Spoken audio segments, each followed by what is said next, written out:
अस्सलाम वालेकुम स्टूडेंट्स, मैं प्रोफेसर नूरीन। हम लोग जो है वो थर्ड चैप्टर डिस्कस कर रहे थे साइकोलॉजी का, जिसमें हम लोगों ने नर्वस सिस्टम स्टडी किया था कि इसके तहत जो है वो दो तरह के निज़ाम जो है वो काम कर रहे थे, मुहिती निज़ाम असबी और मरकज़ी निज़ाम असबी। मुहिती निज़ाम असबी को हम लोगों ने जो है 2 डे डिटेल से डिस्कस किया। आई होप कि आप लोगों को समझ आ गई होगी। तो आज हम लोग जो है वो नर्वस सिस्टम का जो दूसरा निज़ाम है, दूसरा सिस्टम है, उसको डिस्कस करने जा रहे हैं, central nervous system. Before starting this topic दुआ के साथ आगाज़ करते हैं। रब्बि इश्रह ली सदरी व यस्सिर ली अमरी वाहलुल उक़दतम मिन लिसानी व यफ़क़हू क़ौली रब्बि यस्सिर वला तुअस्सिर व तम्मिम बिल खैर रब्बि ज़िदनी इल्मा रब्बि ज़िदनी इल्मा रब्बि ज़िदनी इल्मा सल्लल्लाहु अलैहि वसल्लम। जी स्टूडेंट्स, मरकज़ी निज़ाम असबी में हम लोग जो है डिस्कस करने जा रहे हैं कि सेंट्रल नर्वस सिस्टम क्या है। सेंट्रल नर्वस सिस्टम जो है वो दिमाग और हरा मगज़ पर मुश्तमिल होता है। मरकज़ी निज़ाम असबी इरादी जिस्मानी अफ़ाल की हदबंदी करता है, यानी कि हमारे इरादी जो है, हमारे अफ़ाल हैं, उनको कंट्रोल करता है, इन्हें बाज़ाब्ता करता है, इन्हें मुनज़्ज़म करता है और इनको दूसरे तरीके से काम करना जो है इसके फंक्शंस में शामिल है। इसके अंदर जो है वो सबसे पहले हमने देखना है कि दिमाग जो है शामिल है। तो दिमाग के जो है वो कितने पार्ट्स हैं, किस तरीके से ये काम कर रहा होता है। ठीक है, दिमाग जो है एक पेचीदा और नाजुक मशीनरी है जो 8 हड्डियों पर जो है मुश्तमिल होती है। इसे कासा सर कहते हैं। ठीक है, वज़न के हवाले से जो है इसके बारे में मुख्तलिफ नज़रियात हैं। ये भी कहा जाता है कि मर्दों का वज़न जो है, दिमाग का वज़न जो है वो औरतों की निस्बत जो है वो ज़्यादा समझा जाता है। तो हम ये तमाम नज़रियात जो हैं वो गलत हैं। ठीक है, क्योंकि वज़न के हिसाब से हम किसी की ज़हानत का जो है वो अंदाज़ा नहीं लगा सकते। वज़न के हिसाब से यहाँ पर बताया गया कि इंसानी दिमाग का वज़न मर्दों में 46 औंस होता है और औरतों में जो है वो 44 औंस होता है। अगर ये देखा जाए तो फिर हाथी के दिमाग का वज़न 10 पाउंड होता है और वही जो मछली है उसके दिमाग का वज़न 14 पाउंड। इसलिए ये नज़रिया ज़्यादा वज़न का दिमाग जहानत की निशानदेही करता है, बिल्कुल सरासर गलत है। ठीक है, जहानत का म्यार जो है वो सोच पर होता है, इस्तदलाल पर होता है, याद पर होता है, तफक्कर पर होता है। ठीक है, यानी जैसे जैसे वक्त के साथ साथ जो है इंसान के तजर्बात, सोच, जहानत, इस्तदलाल और तफक्कर में इजाफा होता जाता है, तो इंसान की जो जहनी म्यारात हैं तो वो भी जो है वो बढ़ते चले जाते हैं, वो भी बदलते रहते हैं। तो हम लोग जो है वो डिस्कस करेंगे कि जो है वो दिमाग का जो स्ट्रक्चर है वो कैसे बना हुआ है और कैसे ये काम करता है। तो स्ट्रक्चर ऑफ ब्रेन के हवाले से जो हम देखेंगे कि इंसानी दिमाग जो है उसको 3 हिस्सों में तकसीम किया गया है। सबसे पहले आ जाता है बलाई दिमाग, फिर है वस्ती दिमाग और फिर है ज़ेरी दिमाग। बलाई दिमाग क्या है कि बलाई दिमाग मरकज़ी निज़ाम असबी का सबसे अहम हिस्सा है। ये दिमाग का सबसे तरक्की याफ्ता हिस्सा है और ये कुल दिमाग का 90% जो है वो इस हिस्से पर जो है वो मुश्तमिल होता है। इसके आगे से जो है वो पार्ट्स बयान किए गए हैं। इसमें सबसे पहले आ जाता है सेरिब्रम यानी मह कबीर, इसको बड़ा दिमाग भी कहा जाता है। मह कबीर जो है पेशानी से लेकर गुद्दी के करीब तक फैला हुआ है और एक दरार जो है यानी कि एक लकीर जिसे कह लें कि बलाई हिस्से को 2 हिस्सों में तकसीम करती है। बज़ाहिर जो है आपको ये 2 हिस्सों में नज़र आ रहा होगा, लेकिन ये जो है ऊपर से जो है वो 2 हिस्सों में तकसीम होता है, जो है वो नीचे से जी आपस में दोनों हिस्से जो है आपस में मिले होते हैं एक और ये रेल स्टेशन का काम करते हैं, यानी कि इनके दरमियान जो है मामूलात हैं या जो इतलात हैं उनका तबादला जो है वो होता रहता है। ये कुरे दिमाग का नया दायां निस्फ़ कुरा कहलाता है, यानी एक राइट हेमिस्फेयर है और दूसरा जो है वो लेफ्ट हेमिस्फेयर है। दोनों कुरे ऊपर से अलग महसूस होते हैं मगर नीचे से आपस में मिले होते हैं।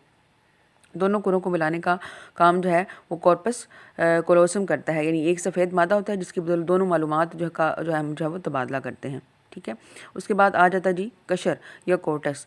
दोनों कुरों के ऊपर एक 3 मिलीमीटर लंबी तय होती है, इसे कशर या कोर्टस कहा जाता है। ये जो है वो ग्रे मीटर से बनी हुई होती है। ठीक है, कशर का काम यानी कशर ये तय करती है कि इंसान जो जहानत का म्यार है वो किस लिहाज से है। यानी इसके अंदर जिस्म की हिस्सी और हरकियाँ साम मौजूद होते हैं। इंसान के इल्म, जहानत और तजर्बात में जो इजाफा होता जाता है तो ये तहें भी जो है वो गहरी होती जाती हैं। अगर इन तहन को खोला जाए तो ये तकरीबन 670 मुरब्बा इंच तक जो है ये फैल जाती हैं। आगे इसके बाद आ जाता है जी फसूस आ जाता है। ये फसूस जो है वो हिस्सी और हरकी और दीगर जो है वो अमाल को जो है वो कंट्रोल करती हैं। ये फसूस कौन कौन सी हैं? इनमें 4 फसूस यहाँ पर बताई गई हैं। एक है फ्रंटल लोब है, पेरिटल लोब है, टेम्पोरल लोब है और ऑक्सीपिटल लोब है। सबसे पहले आ जाता है जबई फस या फ्रंटल लोब। ये फस पेशानी की तरफ दिमाग के अगले हिस्से में पाई जाती है और दिमाग के निस्फ कुरे तक जो है पहुँचती है। जबई फस में हरकी रकबा पाया जाता है, यानी कि ये हमारी जो हरकत हैं इनको ये कंट्रोल करती है। हरकी कशर का ऊपर वाला हिस्सा जिस्म के निचले अज़लात को, जबकि हरकी कशर का निचला हिस्सा जिस्म के बलाई अज़लात को जो है वो कंट्रोल करता है। यानी कि जो है हरकत में ये जो है वो अहम होती है। जब बईफस में कोई रकबा नाकिस हो जाए, तबाह हो जाए या काट दिया जाए तो मुतलका उज़्व या अज़ा जो हरकत नहीं कर सकता। ठीक है, उसके बाद आ जाती है जी पैरिटल लोब या जदारी फस। इसका ताल्लुक जो है वो हिस्सी रकबे के साथ होता है, यानी कि महसूस करने के जो अवामिल है इनको कंट्रोल करती है। फस जदारी में कशर के ऊपर के साथ जिस्म के निचले अज़ात को, ठीक है, और जबकि कशर के निचले असाब जो हैं वो जिस्म के ऊपर वाले अजलात से मुंसलिक होते हैं। हिस्सी रकबे में अजलात के साइज़ और वज़न का ताल्लुक देखने में नहीं आते, लेकिन इतने छोटे होते हैं कि इनको हम देख नहीं सकते। उसके बाद आ जाती है टेम्पोरल लोब या सदफी फस। ये फस कनपटियों के ऊपर जबई फस के पीछे वाक़ होती है। इस फस का ताल्लुक जो है वो सुनने, सूंघने और चखने के अफ़ाल से होता है। ठीक है, यानी कि ये अगर इस फस में ख़राबी पैदा हो जाए तो फ़र्द बहरा हो जाता है, और बहरा होने के साथ साथ जो है जायके को महसूस नहीं कर सकता और ना ही खुशबुओं में जो है वो तमीज़ कर सकता है। उसके बाद ऑक्सीपिटल लोब आ जाती है। ऑक्सीपिटल लोब जो है का ताल्लुक जो है वो बसरी रकबे के साथ पाया जाता है, यानी कि आंख के जालदार पर्दे यानी रेटना में मौजूद हिस्सी अग़ज़ात रोशनी की जो लहरें हैं उसको वसूल करते हैं और इनका तासुर जो है कज़ाली फस में जो है वो पहुँचता है। उसके बाद जो है वो यहाँ पे गुफ्तगू का रकबा अपना, यानी कि हम जो बातचीत करते हैं गुफ्तगू का रखता है उसका ताल्लुक जो है वो किसके साथ होता है। इसमें जो है तीनों लोब्स यानी हमारी जो जबई फस है, सदफी फस है और कज़ाली फस, तीनों फसूस जो है ये शामिल होती हैं। ठीक है, गुफ्तगू का अमल जो है ये पेचीदा चार इसमें जो दिमाग के चार हिस्से शामिल होते हैं जिन्हें गुफ्तगू के तलाज़मी रकबे कहते हैं। तलाज़मी यानी कि ये चारों रकबे जो आपस में एसोसिएटेड होते हैं, अगर इनमें से एक भी जो है वो ज़ाया हो जाए या नुकसान हो जाए तो गुफ्तगू की सलाहियत जो है वो ख़त्म हो जाती है और इंसान जो है वो गूंगा हो जाता है। उसके बाद ब्रेन स्टेम या दिमागी तना आ जाता है। ये अलग से दिमाग का हिस्सा नहीं है बल्कि वस्ती दिमाग और अकबी दिमाग मिलकर जो है तने की तश्कील करते हैं। उसके बाद थैलमस है। दिमागी तने से ऊपर अंडे की शक्ल के असाब के गुच्छे अरशा कहलाते हैं। अरशा हराम मगज़ से आने वाली इतलात को आगे मुंतकिल करता है। इसे रेलवे स्टेशन भी कहते हैं। ये बसरी, समई, लमसी और जायके की इतलात को कशर तक भेजता है। इसका एक हिस्सा हमारे सोने और जागने के निज़ाम को कंट्रोल करता है। इसी वजह से अरशे को रेटली कोलर सिस्टम से मुतल्लिक़ समझा जाता है। ठीक है, उसके बाद जी हाइपोथैलेमस आ जाता है। ये अरशे के नीचे वाक़ होता है। ज़ेरी अरशा साइज़ में मटर के दाने के बराबर होता है, मगर इसकी अहमियत बहुत ज़्यादा है। यानी ये हमारे हिजान को यानी इमोशंस जो हमारे उनको कंट्रोल करता है। इसके अलावा भूख, प्यास और जो हमारे जो अफजाशी नस्ल और नींद और जिस्म का जो दर्जा हरारत है उसको कंट्रोल करता है। इसके अलावा अग्रेशंस को कंट्रोल करता है, यानी कि दबाव या स्ट्रेस की सूरत में जब हमारा तवाज़न बिगड़ जाता है तो इसको दोबारा जो है वो इत्दाल में लाता है, यानी कि उसको मुतवाज़न कर देता है। फॉर एग्ज़ाम्पल अगर बहुत ज़्यादा जो है वो टेम्परेचर बढ़ जाए तो जिस्म से जो है वो पसीना आने लगता है, और जो अगर सर्दी बहुत ज़्यादा हो जाए तो सर्दी में इंसान कांपना शुरू करता है, जिसकी वजह से जो बदन का जो दर्जा हरारत है वो नॉर्मल हो जाता है। उसके बाद ये ओल्फैक्टरी बल्ब या उज़्व शामा है। उज़्व शामा का ताल्लुक जो है वो सूंघने की हिस्से है। इंसानों में इसका साइज़ बहुत छोटा होता है, लेकिन जानवरों में जो है ये जो है वो ज़्यादा तेज़ी से ये काम करती है। उसके बाद रेटिकुलर सिस्टम है। ये असाब गुच्छों का ऐसा जाल है जो दिमागी तने से भी निकलकर अरशे तक पहुंचता है। रेटिकुलर सिस्टम हमारी बेदारी के निज़ाम को कंट्रोल करता है। यानी अगर इस पर बहुत सारे तजर्बात किए गए हैं जानवरों के हवाले से कि कुत्ते और बिल्ली पर जो है अगर इसमें से जो है वो अगर वो सोए हुए हों, ठीक है, और इसी को मुतासिर कर दिया जाए और उसको मुर्तश कर दिया जाए तो वो बेदार हो जाते हैं, और अगर जो है ये इसे तबाह कर दिया जाए तो जानवर मुस्तकिल जो है वो नींद की हालत में यानी कोमा की हालत में चला जाता है। ठीक है, उसके बाद लिम्बिक सिस्टम आ जाता है। दिमागी नुस्कुरे के दरमियान में कोई छोटे छोटे हिस्से मिलकर लिम्बिक सिस्टम की तश्कील करते हैं। लिम्बिक सिस्टम का एक हिस्सा हिप्पोकैम्पस है। ये यादाश्त के ज़मन में बहुत अहम होता है, यानी कि हमारी जो मेमोरी है उसको कंट्रोल करने में ये अहम किरदार अदा करता है। अगर ऑपरेशन की वजह से या किसी और की वजह से जो है ये से मुतासिर हो जाए तो ऑपरेशन से कुछ अर्से से पहले और कुछ जो है वो बाद के वाक़यात जो हैं इंसान के दिमाग से जो है वो महव हो जाते हैं, वो भूल जाता है। मसलन फ़र्द दिन के पहले हिस्से में जिस शख्स के साथ कई घंटे गुजार चुका है शाम को इसे पहचाने से इनकार कर देता है। ऐसा फ़र्द बार बार वो अखबार पढ़ता है, कई बार हल किए हुए मम्मा बार बार हल करता है, जबकि तवील अरसा पहले की कई यादाश्तें इसमें के ज़हन में महफूज रहती हैं। यानी कि उससे पहले की वाक़यात और थोड़ी देर बाद की वाक़यात को भूल जाता है, लेकिन जबकि जो पहले की बातें होती हैं उसके दिमाग में जो है वो इसके अंदर रहती हैं। ठीक है, ये था जी दिमाग का जो है वो बलाई हिस्सा और उसके फंक्शन।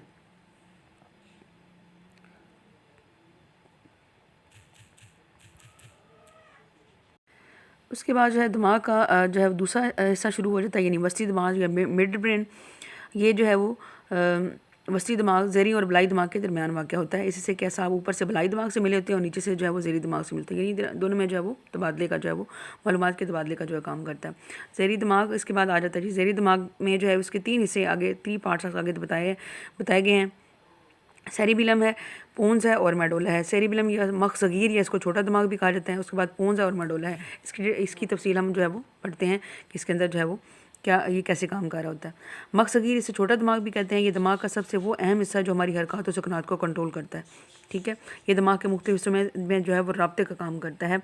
मख सगीर में ख़राबी से हमारे अगर पैदा हो जाए तो हमारे हिस्सी और जो हरकी अफ़ाल हैं वो बेरब्त हो जाते हैं। फॉर एग्ज़ाम्पल अगर इसमें परिंदों के हवाले से तजर्बात की गई कि अगर इनके मख सगीर में ख़राबी पैदा हो जाए तो वो ज़मीन पर पड़े रहेंगे और अपने परों को जो है वो फड़फड़ा नहीं सकेंगे और उड़ नहीं सकेंगे, क्योंकि उड़ने के लिए परों को जिस खास तरबियत से हरकत देना होती है मख सगीर की बदौलत उसमें जो है वो ख़राबी पैदा हो जाती है और वो जो है वो काम अच्छी सही तरीके से नहीं कर पाते। उसके बाद पोन्स आ जाती है। मख सगीर के आगे पोन्स पाया जाता है। ये दिमाग के दोनों कुरों को जो है वो कॉर्पस कोलोसम और झैली कशरी असाब के ज़रिए आपस में मिलाता है। पोन्स दोनों कुरों में मिलकर काम करता है। इसके अलावा इसकी हैसियत जो है रेलवे स्टेशन की है, यानी कि पैगामात को जो है की तरसील में या उनको जो है वो पहुँचाने में ये अहम ताकत है। इसको इसलिए वजह से इसको रेलवे स्टेशन कहा जाता है।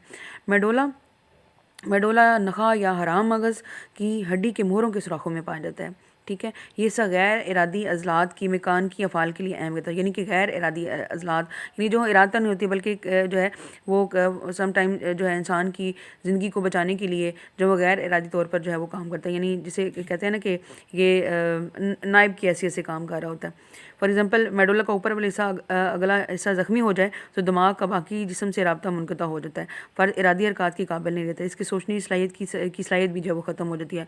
अगर मेडोला का नीचे वाला हिस्सा ख़राब हो जाए तो फेफड़ा काम करने बंद कर देते हैं, दिल की धड़कन रुक जाती है। ठीक है, और फौरी मौत जो है वो वाक़या हो जाती है। ठीक है, उसके बाद जो है हराम मगज़ या स्पाइनल कॉर्ड आ जाता है। हम स्पाइनल कॉर्ड के बारे में पहले भी पढ़ चुके हैं कि ये जो है दिमाग का मरकज़ी निज़ाम असबी का जो दूसरा हिस्सा है और ये जो है वो दिमाग के नायब की हैसियत से जो काम कर रहा होता है। ठीक है, और ये सफ़ेद रंग के असाब से बना हुआ जो है वो होता है और ये रीढ़ की हड्डी के जो मोहर के सुराखों में पाया जाता है। ये जो है वो आधा इंच मोटी और तकरीबन 16 इंच जो है लंबी डोरी होती है। ताम इसकी दुरुस्त लंबाई जो है वो कमर की लंबाई से मुतय्यन की जा सकती है। और ये रिफ्लेक्स एक्शन यानी जो हंगामी सूरत हाल है और गैर मामूली वाक़यात हैं उनमें खुद ब खुद जो है वो ये एक्टिव हो जाता है। ठीक है, यानी अगर हम फंक्शन के हवाले से देखें तो ये सादा ज़हनी अमाल सर अंजाम दे रहा होता है। इसके अलावा हराम मगज़ दिमाग और अज़लात के दरमियान राब्ते का काम करता है। मुतल्लिका अज़ा से हिस्सी पैगामात जो है हराम मगज़ से गुजर कर ही दिमाग तक पहुँचते हैं और जो है हंगामी हालत में जो है ये इसरारी हरकत अंजाम देने में अहम किरदार अदा करता है। इसके अलावा दिमाग से असाबी तरीक़ात हराम मगज़ के ज़रिए मुतल्लिका अज़ा और अज़लात तक पहुँचती हैं। ये सब स्टूडेंट्स हमारा जो नर्वस सिस्टम का जो दूसरा सिस्टम था मरकज़ी निज़ाम असबी, इसके हम जो है वो पार्ट्स और जो है वो तमाम फंक्शंस कर चुके हैं। आई होप कि आपको समझ आ गई होगी। If you have any confusion about any topic you can ask me. अल्लाह हाफ़िज़।